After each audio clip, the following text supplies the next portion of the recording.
ആയിക്കോട്ടെ. ഇനി വിശദീകരിക്കേണ്ട AP അബൂബക്കർ മുസ്ലിയാരുടെ പഴയകാല പ്രസംഗം കുറച്ച് വിശാലമാണ്. അത് നമ്മൾ ചെറിയ രൂപത്തിൽ ഇടയ്ക്ക് ഇടപെട്ടുകൊണ്ട് ഒന്ന് കേൾക്കാം. ഒന്ന് വന്നോട്ടെ. ഇത് ബഹുമാനപ്പെട്ട ഷെയ്ഖ് മുഹമ്മദ് അബൂബക്കറുൽ മടവൂരി അൽ മഷ്ഹൂർ ബി CM വലിയില്ല, CM വലിയുള്ള ആളുടെ പേരിലാണ് മഷ്ഹൂർ. അവര്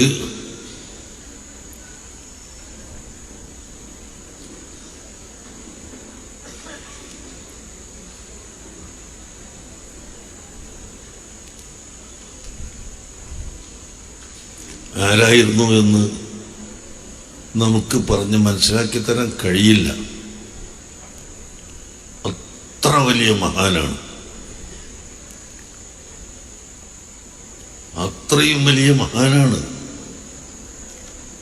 അവർ. അല്ലാഹു സുബ്ഹാനഹു വ തആല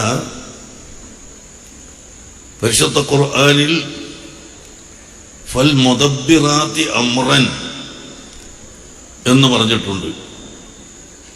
ഫൽ മുദബ്ബിറാത്തി അംറൻ. കുട്ടികൾ കേൾക്കുന്നുണ്ടോ? ഫൽ. ആ കുട്ടികൾ കേട്ട് വിട്ടുപോയിന്. പക്ഷെ ഇപ്പോഴും ആ ആദർശത്തിലുള്ള കുട്ടികൾ ഇവിടെ ഉണ്ട്. അത് നിങ്ങളെ കുട്ടികളല്ല, മശായിഖിന്റെ അഹ്ലാണ് എന്ന് മാത്രം. വരെ ഒരു പോയിന്റ് ആണ്, ബാക്കി ഫുള്ള് കേൾക്കാണ്ട്. അതിൽ പറഞ്ഞു വന്ന പോയിന്റ് ഇടയാണ് മടവൂർ ശൈഖുനെ കുറിച്ചാണ് പറയുന്നത്. അത്രയും വലിയ മഹാനാണ് എന്ന് പറഞ്ഞിട്ട് ശൈഖുന മുദബ്ബിറാണ് എന്ന് തെളിയിക്കാനാണ് നേരെ മൂപ്പര് ഫൽ മുദബ്ബിറാത്തിയിലേക്ക് കിടക്കുന്നത്. അതിന്റെ അർത്ഥം പഠിപ്പിക്കാണ്. വരട്ടെ ബാക്കി. മുദബ്ബിറാത്തി അംറൻ, കാര്യങ്ങളെ നിയന്ത്രിക്കുന്നവരെ കൊണ്ട് സത്യം. അല്ലാഹു തആല സത്യം ചെയ്ത് പറഞ്ഞ കൂട്ടത്തിൽ കാര്യങ്ങൾ നിയന്ത്രിക്കുന്നവരെ കൊണ്ട് സത്യം എന്ന് പഠിപ്പിച്ചു. ആരാണ് കാര്യം നിയന്ത്രിക്കുന്നവർ? നിയന്ത്രിക്കുന്നവൻ എന്നല്ല പറഞ്ഞത്, നിയന്ത്രിക്കുന്നവർ. അപ്പൊ അല്ലാഹു അല്ല എന്ന് ഉറപ്പാണല്ലോ. അല്ലാഹു ആണെങ്കിൽ ഒരുത്തനല്ലേ, അല്ലാഹു ഒരുവനാണല്ലോ. അപ്പോ നിയന്ത്രിക്കുന്ന കൂട്ടര് എന്ന് പറഞ്ഞപ്പോൾ അല്ലാഹു അല്ല. അല്ലാഹുവിന്റെ കാര്യങ്ങൾ ഈ ലോകത്ത് നിയന്ത്രിക്കാൻ അല്ലാഹു മറ്റ് ചിലരെ ഏൽപ്പിച്ചിട്ടുണ്ട്. വളരെ കറക്റ്റ്. അവിടെ നിൽക്കട്ടോ, ബാക്കി ആവശ്യമുണ്ട്. അല്ലാഹുവിന്റെ കാര്യങ്ങൾ ഈ ലോകത്ത് നടപ്പിലാക്കാൻ അല്ലാഹു മറ്റു ചിലരെ ഏൽപ്പിച്ചിട്ടുണ്ട്. വളരെ കൃത്യം. അന്ന് പഠിപ്പിച്ച വാക്കുകൾ അള്ളാന്റെ കാര്യങ്ങൾ എന്നാ പറഞ്ഞത്. ഇന്നിപ്പോ ആക്കെ പറഞ്ഞ എന്തേക്കാരം അവസ്ഥ? അള്ളാന്റെ കാര്യങ്ങൾ ഏൽപ്പിക്കുക. ആ ബാക്കി പറയട്ടെ. അല്ലാഹു മറ്റ് ചിലരെ ഏൽപ്പിച്ചിട്ടുണ്ട്. ആ ഏൽപ്പിക്കപ്പെട്ടവരിൽ ഈ ആയത്ത് കൊണ്ടുള്ള വിവക്ഷ അർവാഹുൽ മുഅ്മിനീൻ, മുഅ്മിനീങ്ങളുടെ ആത്മാവുകൾ ആണ്. അല്ലാഹുവിന്റെ ഔലിയാക്കളുടെ ആത്മാവുകൾ ആണ് ഈ പറഞ്ഞതിന്റെ താല്പര്യമെന്ന് ബഹുമാനപ്പെട്ട ഇമാം ഫഖ്റുദ്ദീനുർ റാസി റഹിമഹുല്ലാഹ് തന്റെ തഫ്സീറുൽ കബീറിൽ വിവരിച്ചിട്ടുണ്ട്. അപ്പോ ഈ ലോകത്തെ നിയന്ത്രിക്കാൻ ഔലിയാക്കളുടെ അർവാഹുകളെ അല്ലാഹു തആല ഏൽപ്പിക്കുന്നു. ബദരീങ്ങളുടെ അർവാഹുകളെ അല്ലാഹു തആല ഏൽപ്പിക്കുന്നു. ശുഹദാ ഉഹദിന്റെ അർവാഹുകളെ ഏൽപ്പിക്കുന്നു. എത്രയാണ് ബദരീങ്ങളെ പേര് പറയുന്ന ആളുകളെ ആക്രമിക്കാൻ വരുമ്പോ പേടിച്ച് ഓടിപ്പോയ സംഭവങ്ങൾ എത്രയുണ്ട്. പറഞ്ഞ് അവസാനിപ്പിക്കാൻ കഴിയില്ല. അപ്പൊ വഫാത്തായ മശായിഖന്മാർക്കുണ്ട്, ഇനി ഹയാത്തിലുള്ളവർക്കുണ്ട്. ലോകത്തെ തന്നെ അവരെ നിയന്ത്രിക്കും. അവസാനം പറയുന്നൊരു പോയിന്റ് ഉണ്ട്, മലക്കുകളെ വരെ അവരാണ് നിയന്ത്രിക്കുന്നത്. അതവിടെ എഴുതി വെച്ചോളി, നമുക്ക് ആവശ്യമുണ്ട്. ബാക്കി പറയട്ടെ.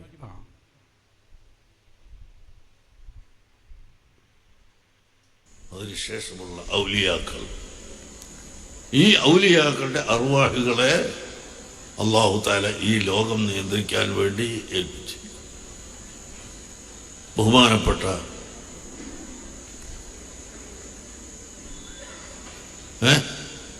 ഔലിയാക്കളുടെ നിയന്ത്രണം വളരെയധികം വലിയ നിയന്ത്രണമാണ്. അവരുടെ ഹയാത്ത് കാലത്തും നിയന്ത്രിക്കും, ഹയാത്തിന് ശേഷവും നിയന്ത്രിക്കും. മലക്കുകളെപ്പോലും അവരാണ് നിയന്ത്രിക്കുന്നത്. വളരെ കൃത്യമായ പോയിന്റാണ്. ഹയാത്ത് കാലത്താണ് വലിയ നിയന്ത്രണം. വഫാത്തായ മഹാന്മാർക്ക് നിയന്ത്രണമുണ്ട്. അവരെ നിയന്ത്രിക്കുന്നത് ഹയാത്തിലുള്ള സ്വാഹിബുൽ വക്തിലൂടെയാണ്. അങ്ങനെ നിയന്ത്രിക്കുന്നു, ലോകത്തെ തന്നെ നിയന്ത്രിക്കുന്നു. മലക്കുകളെ വരെ അവരാണ് നിയന്ത്രിക്കുന്നത്. മലക്ക് എന്ന് പറഞ്ഞവരിൽ ആരൊക്കെ വരും? സയ്യിദുനാ ജിബ്രീൽ, മീകായിൽ, ഇസ്രാഫീൽ, അസ്രായീൽ അലൈഹിമുസ്സലാത്തു വസ്സലാം. മലക്കുകളെ വരെ നിയന്ത്രിക്കുന്നു, ലോകത്തെ നിയന്ത്രിക്കുന്നു. ഇതൊക്കെ ആരെ പറഞ്ഞിട്ടാണ് ഇതൊക്കെ പറയുന്നത്? ശൈഖുൽ മശായിഖായ ശൈഖ് മടവൂർ ഖദ്ദസല്ലാഹു സിറ. അതാണ് മൂപ്പര് വന്നിട്ട് ഖുതുബുൽ ആലമാണെന്നും സുൽത്താനുൽ ഔലിയാണെന്നും ഈ പറഞ്ഞ ശൈഖുൽ മശായിഖാണെന്നും കാന്തപുരം ഉസ്താദ് പറയുമ്പോ അദ്ദേഹമാണ് ഞങ്ങളുടെ ആത്മീയ ഗുരു എന്ന് പറയുന്ന നിയൽവാദിയായ മുസ്ലിയാർ എവിടെ നിൽക്കുന്നു? അയാളെ ഭാഷയിൽ ലോകത്തെ നിയന്ത്രിക്കുന്നത് അല്ലാഹു അല്ലാതെ മറ്റൊരാളാണെന്ന് പറഞ്ഞാൽ അത് തൗഹീദിനെതിരാണ് എന്നല്ലേ തളിപ്പറമ്പിൽ നടന്ന സാഹിത്യോത്സവ വേദിയിൽ ആദ്യമായി ആൾ പറയുന്നത്. സാഹിത്യോത്സവിൽ എന്ത് തദ്ബീർ നിങ്ങൾ ആലോചിച്ച് നോക്കി.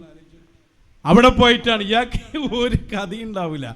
ഇയാളൊക്കെ 1ാം ക്ലാസ്സിലാക്കിയാൽ ചിലപ്പോൾ ബുഖാരി ആയിട്ട് വരും. അതാണ് റെയിൽവേ സ്റ്റേഷനിൽ കിതാബായിട്ടിരിക്കണ നിങ്ങൾ. അത്രയേ ഉള്ളൂ കഥ. ഏതായാലും ഇരിക്കട്ടെ. അത് ഇനി ഇപ്പൊ എ.പി. ബക്കർ മുസ്ലിയാർ ആയത്തോതിയിട്ടല്ലേ പഠിപ്പിച്ചത്? അല്ലാഹുവിന്റെ ഔലിയാക്കൾ ലോകത്തെ നിയന്ത്രിക്കുന്നു. അവർക്ക് ഹയാത്ത് കാലത്തും വഫാത്ത് ശേഷവും ഒക്കെ നിയന്ത്രണമുണ്ട്. ഇതൊക്കെ പറഞ്ഞ ആ ഉസ്താദിന്റെ അനുയായികളാണ് എന്ന് പറയുന്നവർ എവിടെ എത്തി നിൽക്കുന്നു? വായിക്കട്ടെ പേരോട്. ശറഹുൽ മഖാസിദ്. നമ്മൾ സാധാരണ റബ്ബുൽ മാല്, അതുപോലെ തന്നെ പല വാചകങ്ങളും റബ്ബുൻ നാഖത്ത് എന്നൊക്കെ പറയും. ഒട്ടകത്തിന്റെ റബ്ബ്, അതുപോലെ സ്വത്തിന്റെ റബ്ബ്, അതിന്റെ ഉടമസ്ഥൻ. നമ്മൾ സാധാരണ പറയുന്ന ഉടമസ്ഥൻ റബ്ബുൽ ആലമീൻ, സർവലോകത്തിന്റെയും റബ്ബ്. അത് ഒരുവൻ മാത്രമേ ഉള്ളൂ, അവനാണ് അല്ലാഹ് റബ്ബുൽ ആലമീൻ. ഇതേപോലെ തന്നെയാണ് മുദബ്ബിറുൽ ആലം, ലോകത്തെ നിയന്ത്രിക്കുന്നവൻ. അത് അല്ലാഹു സുബ്ഹാനഹു വ തആല മാത്രമാണ്. മഹാനായ ഇമാം തഖ്താസാനി റളിയല്ലാഹു അൻഹു അവിടുത്തെ ശർഹുൽ മുഖാസിദിന്റെ 4ാം വാള്യം 39ാമത്തെ പേജിൽ എഴുതിയത് കാണാം. വലാ നിസാഅ ലി അഹ്ലിൽ ഇസ്ലാമി ഫീ അന്ന തദ്ബീറൽ ആലമി വ ഖൽഖൽ അജ്സാമി. കീശയിൽ ഒരു ഇബാറത്തിന്റെ കടലാസ് കൊട്ടിട്ടാണ് സാഹിത്യോത്സവന് വന്നിട്ടുള്ളത്. എന്നിട്ട് അത് എടുക്കുകയാണ്. ഏതാ ഇബാറത്ത്? ശറഹുൽ മഖാസിദിന്റെ ഇബാറത്താ. തദ്ബീറുൽ ആലമും ഖൽഖുൽ അജ്സാമും ഇതൊക്കെ അല്ലാഹുവിന്റെ പ്രത്യേകമായ സിഫത്തുകളാണ്. അത് മറ്റൊരാൾക്ക് പറഞ്ഞാൽ തൗഹീദിന് വിരുദ്ധമാണ് എന്ന് പറഞ്ഞാൽ ശിർക്കായി പോയി, ബഹുദൈവാരാധനയാണ് എന്ന് ശറഹുൽ മഖാസിദ് ദുർവ്യാഖ്യാനം ചെയ്തതാ. ശറഹുൽ മഖാസിദിൽ പറഞ്ഞ വാചകം നെല്ലിക്കുത്ത് ഉസ്താദ് വിശദീകരിച്ചിട്ടുണ്ട്. അദ്ദേഹത്തിന്റെ അഖായിദു സുന്നയിൽ തദ്ബീർ എന്ന് പറയുന്നത് ദാത്തിയായ തദ്ബീർ, സ്വയം നിയന്ത്രിക്കൽ. അത് ആലമായാലും സിറാജുൽ ഹുദയായാലും സ്വയം നിയന്ത്രണം അത് അല്ലാഹ്ക്ക് മാത്രമാണ്. അതാണ് ആ പറഞ്ഞതിന്റെ അർത്ഥം. ആ അർത്ഥ തലങ്ങളിൽ നിന്ന് മാറ്റിയിട്ട് ശറഹുൽ മഖാസിദ് വായിച്ചുകൊണ്ട് പറയുന്നത് ലോകത്തെ നിയന്ത്രിക്കുന്നവർ അല്ലാഹു അല്ലാത്തവരെ കുറിച്ച് ആ പ്രയോഗം നടത്തിയാൽ ആ പ്രയോഗം തൗഹീദിനെതിരാണ്. ഇപ്പൊ എന്തായി? എൻ്റെ ഗുരുവും എൻ്റെ ശൈഖും ഒക്കെയും AP അബൂബക്കർ മുസ്ലിയാരാണെന്ന് പറഞ്ഞ മേൽവാദിയായ മുസ്ലിയാർ അയാളുടെ വിശ്വാസമനുസരിച്ച് കാന്തപുരം അബൂബക്കർ മുസ്ലിയാർ തൗഹീദിനെതിര് പറഞ്ഞ ആളായി. എങ്ങനെയുണ്ട്? EK ഉസ്താദിന്റെ ശാപം ഗുരുത്തക്കേട് തട്ടിപ്പോയതാ. EK ഉസ്താദിന് ആദർശം വരാന്ന് പറഞ്ഞ് പ്രസംഗിച്ച പേരോട് സഖാഫി ഒടുവിൽ സ്വന്തം ഉസ്താദിന് തൗഹീദിൽ പഴുപറ്റി എന്നാ പറഞ്ഞു. തൗഹീദിൽ പഴുപറ്റാൽ ഏതോ മസ്അലയിലുള്ള വ്യത്യാസമാണ് നിങ്ങൾ മനസ്സിലാക്കിയത്. ചില മൗലവിമാർ പറയാ അതുണ്ടാവില്ലേ, മസ്അലയിൽ രണ്ട് അഭിപ്രായം ഉണ്ടാവൂലേ? മസ്അലയിലുള്ള അഭിപ്രായമോ തൗഹീദിന്റെ വിഷയത്തിലുള്ള മാറ്റം? ലോകത്തെ നിയന്ത്രിക്കുന്നു മടവൂര് ശൈഖുന എന്ന് വിശ്വസിക്കുന്നത് AP അബൂബക്കർ മുസ്ലിയാരുടെ വിശ്വാസമനുസരിച്ച് തൗഹീദാണ്. പേരോട് അബ്ദുറഹ്മാൻ മൗലവിയുടെ വിശ്വാസമനുസരിച്ച് അത് ശിർക്കുമാണ്. ഒരു മുഷാവറ കൂടിയാൽ അതിൽ എത്ര മുശ്രിക്കുണ്ട്, എത്ര മുവഹിദുണ്ട് എന്ന് നിങ്ങൾ പറയേണ്ടി വരും. ഇതേ ചോദ്യം ഇതേ അരീക്കോട് വെച്ച് നമ്മൾ വഹാബികളോട് ചോദിച്ചതാ.